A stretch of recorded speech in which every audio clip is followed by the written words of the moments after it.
Okay.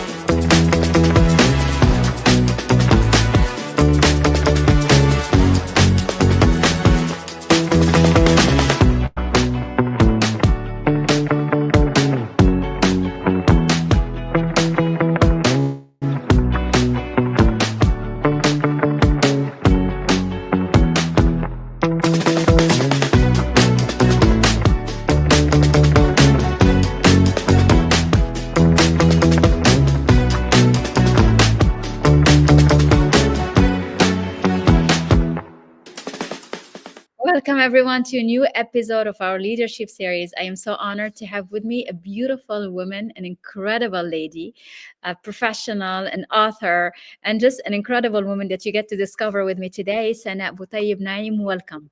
So happy to have you. Thank you. Thank you, Dr. Hynd. Very happy to be here. I'm so happy to have you as well. So, you are an author and you like to call yourself an itinerary interpreter and storyteller. And I think it's fascinating, but it also comes from your journey that spans two continents. So, can you tell us what it is to live a life of the incredible life that you had from Morocco, Mexico, US, Caribbean, Balkans, and beyond, right? And we connecting from Warsaw today. Right, right. Well, I've been away for 30 years, and it's been an amazing journey. It's still ongoing. We're still based in Poland right now, and it's amazing. It's such an enriching experience. You learn so many things. You start seeing things differently. It really shape also the way you see the world. It's humbling. It's not always easy because you're like a tree that you need to, uproot and reroot somewhere else, and get accustomed with everything around you. But the good part is that you become such a, it opens your heart, it opens your soul. You learn so many things. So it's very exciting. I love the way you say it. It's like a tree that you enroot and put back again. Tell me, how was this process of enrooting the tree each time? Was the challenge of it and the beautiful part of it as well? This is how I saw it at the beginning, actually. That it was an uprooting, but then until the day I met my teacher, the walking palm, and I saw that in the Amazon, in the Ecuadorian Amazon side, and this is the only tree that actually walks. And what it does, it's so intelligent. What it does is to go towards the light, it grows new roots, and it get rid of the trees, the roots that no longer serve it, right? So it's a constant movement towards the light, right? And it's done in the most beautiful and intelligent way. So it's actually not an uprooting, it's just growing new roots to move. Right. And that's a beautiful distinction because the roots, the first ones, always stay there, right? Because that's our Tuesday, heritage where we always, start. But always. and it's to have the ability to create new ones, Hmm. new Yes. roots. And to get rid of the ones that we don't need, because I love that God one. That's knows yeah. We need sometimes to all do that. we do Uh, have things that we can let go of. yeah, things So that don't serve us today. yeah, exactly. Yeah. And this image is incredible. And this is the title of your book, isn't it? It is because that's how I live. It became my inspiration. It's my way of life. It's it's a way to live life. So, what is it that gave you the idea of writing the book? What is it that connected you each time to the place you go to, where you're like, there is a story here to share. There is a story here to tell. How did it start? It started very simple, very safe. It started as a me wanting to have a sort of a family recipe Mhm. book, you know, uh, a book where I would combine recipes from my side of the family, my husband, who comes from a Tunisian Jewish heritage. So got all my mother-in-law's recipes Mhm. that I learned from her. Then all the countries where we lived. And then I realized there is more to it because I realized I needed, you know, to do something about this obsession about coexistence. Mm. So I started to dig into history. You know, food is amazing because it's connected to everything. Mm. You cannot talk about food if you don't talk about, you know, politics, history, you name it, Mm. everything is human rights, dignity, equality. It's all in there. So I started, you know, it changed. It was started from a safe family recipe book. It got into, you know, the A mission bigger, something, movement yes, bigger than much bigger. just Yeah, food. Yeah. yeah. So I love what you said about it's connected to everything, but we don't really see it that way much. Why isn't it people speak talking more about how food connects to, you talked about politics, connects to human rights. How do you see that today through the work that you do? I don't see that much, to be honest. And just a few months ago, there was this interview in the New York Times with one of my favorite chefs, Chef Jose Andres. Mhm. He's a, you know, he's an amazing human being, and he was asked, you know, what would you like to see, you know, what more authors, excuse me, writing about? And he said, Mhm.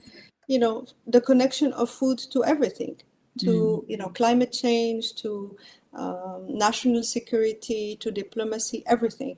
And it is something we don't see a lot of.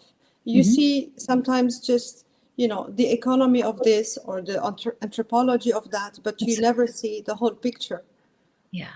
And And food has always a place there somewhere. yes, Yes. yes, always.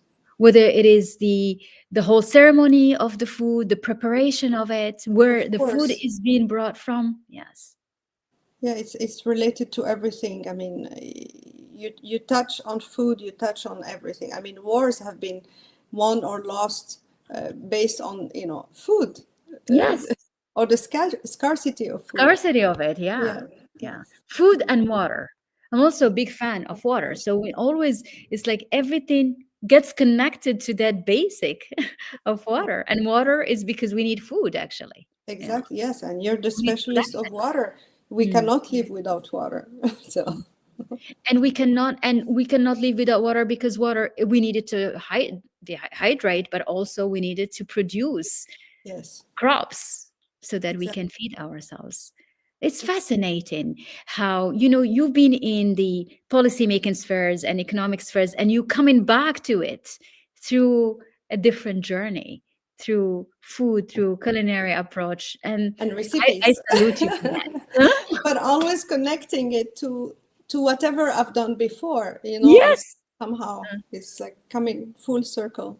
You come in first again, and I think this is incredibly powerful because we always our journey. Sometimes we want to draw it like one way, and then the universe comes and show it differently, and Hmm. it's so much more And we enriching. always go back to our true passion, our true calling.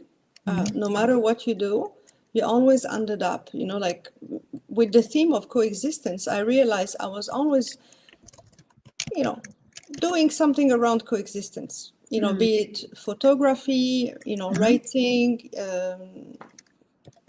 It was always there, Yeah. and I didn't realize it until I started writing, and I'm like, wait, this is coexistence. It is I have to coexistence. talk about it. Yeah. Yes.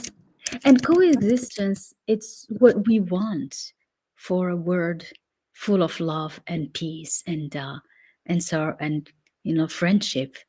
It's like we want to be able to coexist and respect each one's background and each one's culture. It is the only way. There is no other way. But for it to happen, we have to see each other as equals. You know, there's no coexistence without, you know, this feeling, you know, that the other one is also equal to us. Very important. Yes. So let's come back to your book because I'm fascinated with the book. And I think what's amazing is the fact that you have covered different cultures and different countries. What is it? What do you see in terms of similarities and in terms of differences and how they distinct themselves? It's all the bottom of it. When you go to the heart of it, it's all the Tell us same. about the countries that are in the book, like Well, there are 12 chapters, but as a Moroccan, I give myself 3 about Morocco. Okay, well, let's go. And then there is a whole entire chapter about the tea in Morocco, the The history green of tea, the tea. ceremony of tea. Most people, even in Morocco, don't know how we became a nation of tea drinkers. So there is Mexico, of course, the Dominican Republic, and Haiti, the US. What else? The Balkans, specifically Serbia, but also I touch on, you know, Bosnia and Herzegovina. I get to talk about Yugoslavia. You know, the days the whole region was united. What else? What else? Yeah. So you covered a whole range of And the US, of course, the US. That's Yes. where I became a mother. That's a very special place for me. And all these places, I mean, they have what they have in common. First, they were my home. I call my home, and I write about them with you know with respect. There's none of that what they call cultural appropriation that sometimes we find when someone is writing about recipes and food. When a place, you know, you lived in, you feels like home, you feel even nostalgic about it. You Even when do. you leave, you do, of course. So yeah, you write with love, with respect, and that's how. And you share your own experience, the experience of the people you've met, and of course, that is something you can sense when you write that way, I think. Yeah, and the readers also. We have a beautiful comment here. I'm impatient to read this marvelous book. We all are. We're waiting for it to come out, and we will all cherish every page. I know because it's a storybook. That's why it's like you absolutely spot on calling yourself a storyteller because that's what it is. You tell a story and you tell it through your lenses. What strike you more in this journey? Which one that, like you feel this is something so powerful? I know it's hard to choose, but what is the story that just stands out? Mm, I suppose every chapter has something that I mean, when I write, every chapter has something that really got my attention, my curiosity. You know, the Uh, soul is a very curious, you know, the soul is Curiosity. very, yeah, yeah. So what I write about every region or every country is what actually got my curiosity going. So I mean, I cannot say that one story is more, you know, But I it guess. ignites something different in you, each one in its own way. Yes, yes, Yeah. yeah. Because And this, every country is unique. Yes, yes. stories are universal, Mhm. but every country, every culture is unique Yes. at the same time. Absolutely, absolutely well said. It is the stories and every part, and I love the way you say it's curiosity because it ignites something in you. It's almost like it hooks you so that you're like, "Ah, I want to learn more. And it attracts your attention, it attracts your true presence. and and it is because when we're curious and we want to be curious, and I think it could also be an invitation to everyone to start seeing details that are taken for granted. It's just just gonna eat, and it's like fast food and snack, and we pass on many things that we could appreciate more. Mm. Yeah, and as a Moroccan, there are things that got, I guess, as a Moroccan, attention with like the similarities in Mexico were Mm. amazing because Oh. of the history of what happened. Mhm. The things, the produce we find, the fruits we find in Morocco, for example, you see them, their source, they come from Mexico, but how they traveled, how they ended up in Spain and then in Morocco. For example, you take the example of prickly pears, Mhm. les figues de Barbarie, Oui. and how they ended up and why, and it is amazing, And how we things know nothing evolve. about it. And no, Yeah. no, because take the story of the Majhoul dates in Okay. Morocco. The You big know, dates, the the big most, yummy ones. yes, those are they're called the jewel of dates, They are. right? They They are. are they are the most expensive, but they also the The most delicious. delicious. Like when you eat one, it's like you've eaten three of the small ones or four, Yes, right? Because they're big. exactly. And, Yes. and their story is fascinating. Mm. And for example, like it was this Dr. Swingle Mhm. from the US who took the sick ones because they Mhm. were dying in Oh. Morocco. Mhm. And so he took, I think, like 11 or 12 offshoots to the US, put them in quarantine. And after 3-4 years, they were able to actually, plant them I think in the Nevada, California region.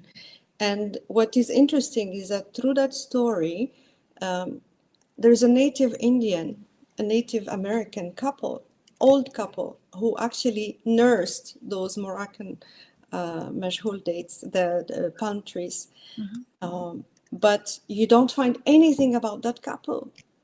And they played a very important role. Without them, they took care of them like children, Mhm. and Yeah. The you way you don't say find nurse, it's anything. like we Mhm. imagine it. Yeah. Yes, and so because they had to be quarantined because they Mm. had they had a, they had a disease. Mhm. So anyways, the story is that I am still investigating. This will not probably be, in the book because I haven't found this more information about this native Indian. Mhm. His name he's known as Mr. Johnson. Oh, okay. That's probably his, Western name. Mm. But I think it would be wonderful to know who this couple was, Mhm. have their photos, have Mhm. learn more about their stories, Mhm. honor them somehow, because it's thanks to them and of course Dr. Swingle Mm. that we have Majhoul date now, Wow. and not only in Morocco but all over the world. All over the world. Yes. Yes. So these Fascinating. are the unknown heroes Yes. You that shade in give us light. Majhoul dates. Yes. Absolutely. And you shed in light on people that have been so instrumental in making sure that these recipes or these traditions lives on, and the most Hmm. delicious part of Right. the production. That's incredible. I love this. Yeah. Well, thank you for sharing this. This is fascinating. We have no idea how things travel. Like you traveled, you've seen the world, you discovered the walking palm tree, but everything travels somehow, right? Everything. It's like Yes. this example is like showing that things move from There are places. so many examples. There's Mm, so many examples. mm. Thank you. Thank you, Salma. Yeah, that's fascinating. So your book is more than culinary traditions and emotional and cultural power that is in the culinary tradition. It's actually shedding light on these bridges that have been built somehow through the years. Hmm. And you build in more bridges now. Yes, you are, because and I love the way you introduce by saying like how can you connect that to the urgent matters of that we discuss. Politics, economics, climate Of change. course. Of course. Yes. Yeah. And how you can connect that to the food to that would be fascinating to be able to do that. Mm, mm. Did you enjoy what part of the journey you enjoyed most? Was it the writing, the decision to make the story? What is it like if you were to give an advice of someone that has these ideas and wanted to connect the dots of her life or his life, what would be an advice you give? Just do it, because I think I believe every story matters. We just have to have the courage and The to courage. tell the story. Every story, every person has an amazing, story behind them. They just need to sit and be able to write it and not be scared, because sometimes you say, oh, maybe this is too much to share, maybe Yes. not appropriate, maybe this is, I'm revealing too much about, but you have to think about others, and sometimes it's bigger than you. You have to have the courage to just share the story. The courage to share, the courage to be bold, to talk about things that connects with you, right? Because you say a Yeah. lot about you. When we read that, we get to know a lot about what you prefer, what you like, what had impacted your life. And it's almost like, okay, let me tell you, open a window so that you can see more about me, isn't it? Yeah. Yeah, and people can relate. I mean, I've gone through, phases, motherhood, being the trailing spouse after a long career. At some point, if you don't give yourself, I guess, that the permission to basically, tell Be. your stories, Yeah. Yes. to express yourself, to go for what what you care for. In my case, is coexistence. Mm.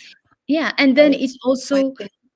I love that. And then it also gives you, that confirm your place and that you belong and that you always have a role. By being the best mom, you can, Hmm. because that's a choice you make. By being the best spouse, that's another choice you make. And Hmm. it's to your honor. And to be able to say, with all of this, I Hmm. still was able to extract so much wisdom that I am ready to share with the world. And Yes. it captivates someone else. It's like, thank you for telling your story. Now I'm ready to tell mine as well. It's true. Yeah. Yeah, yeah, yeah. I mean, it's very important. Motherhood is very important, Mhm. to be able to, raise your children, across different cultures, different Mhm. countries every time. It's not easy, Yeah. but And it has also, there is the good side, there is and always a good side. yes, and you cultivate, gratefulness with that. Mm. You focus on what's positive, Mm. and it gives you the courage to say, you know what, I'm ready. I've learned 30 years of wandering, Mhm. uh, and learning and whatnot. It gives you also, it gives you the courage to be able to share all this experience and talk about something you are passionate about. I love it. And I am absolute admiration of your elegant way of having survived it and kept on being the anchor for your family, because ensuring that you keep the home as a stable through all this instability of moving around, it takes so much strength and power, truly. And you represent that. And I'm I, so in awe with the way you've done it by keeping this feeling of, I'm always here, I'm grounded, I'm connected. So I love it. Hmm. Seriously, like, have incredible mission. It's incredible. Hmm. It's like I move, but I'm still anchored. I move and I find home each time. you have to be the anchor. Yes. And that's beyond being a mom, being a spouse. This is like an incredible woman that you are. And I salute you, my dear Sana. Really. Thank Yeah, you, Dr. Hind. really. And I love the way you found this image of walking palm, because the palm is like, you cannot imagine something stronger, right? Yeah. No. It's And, like, and you know what? We all have that possibility to become walking palms, I mean, who said you have to uh, get rid of all the roots? You mm, keep the ones mm, you prefer, and then you get rid of the ones that are not good for you. and you move on and you grow and you, yeah. Yes. So here you inspired already people to go into understanding cooking more. So I love this. Makes me wish I'd invested more emotion in cooking. Thank you for sharing that. This was, it's true because it's all, I always say it, the cook sometime I'm like, I think you're in a good mood. The food was delicious today. That's what I say. It's like, thank you. And I'm happy when you're in a good mood when you cook because we feel the emotions. Don't we? When I cook, when I'm in the kitchen, it's funny because I feel like it's like meditation for me. I feel like a monk Really? meditating. It calms me down, and at the same time, I'm like this little soldier. It's like everything is done in a, chop, chop, chop, chop. So it's a mix because we're all, our identity. We're all like, it's all layered. Yeah, We could be a monk and a soldier at the same time, and that's so so that's true. how I feel in the kitchen. Mm. And every time I mean, whatever I cook, I feel like I'm making a mandala. Huh? It's like something. I know a mandala is something uh, passing. It doesn't last. Uh-huh. Um, but it's just a moment, a very special moment for me. Cooking is not just about feeding. Mm. It's like this whole connection to everything when you touch, like the whatever, a potato, if you cut a potato or Uh-huh. something, it's just something very, very spiritual for me. Cooking is not just about, making food. Yes.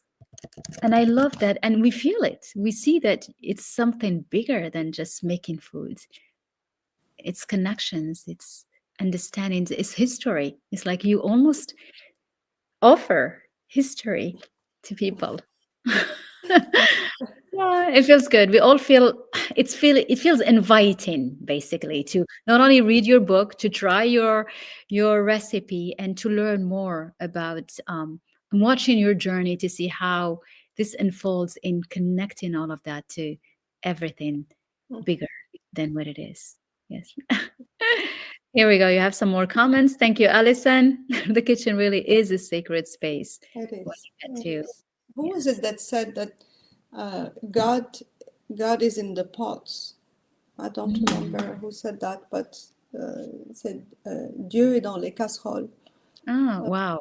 yes, yes, it's So interesting. to wrap up today, as we at the end, I always ask my guests about their understanding and meaning of leadership.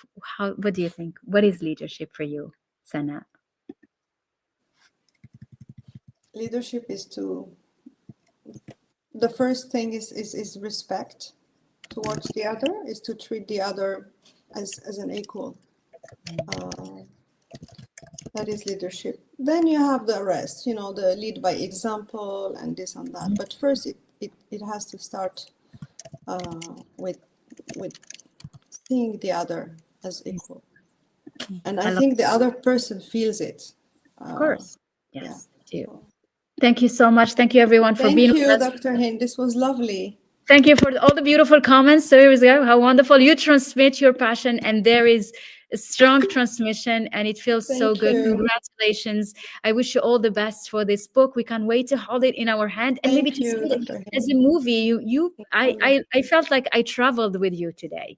Thank you. I really did. It felt like we've come around the world here, but in a very anchoring energy. Thank you so much. Thank you, Dr. Hind.